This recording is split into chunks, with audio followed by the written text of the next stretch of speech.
ইতিহাস বলতে গেলে অনেক বলতে হবে। আজকে আপনি দেখুন, বাংলাদেশের বিভিন্ন ক্রান্তিকালে জিয়া পরিবার সব সময় জনগণের পাশে ছিল।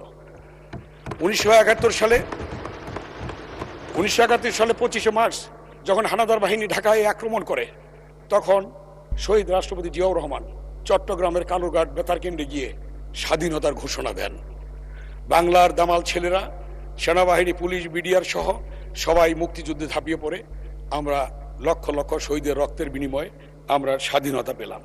মাননীয় স্পিকার, আপনি জানেন 1990 সালে যখন গণতন্ত্র হরণ করেছিল, গণতন্ত্র ছিল না, তখন দীর্ঘ 9টি বছর আন্দোলন সংগ্রাম করে গণতন্ত্রের মা, তিনবারের প্রধানমন্ত্রী দেশনেত্রী বেগম খালেদা জিয়া আপসের নেতৃত্বের মধ্য দিয়ে এই বাংলাদেশে আবার গণতন্ত্র প্রতিষ্ঠা হয়েছে।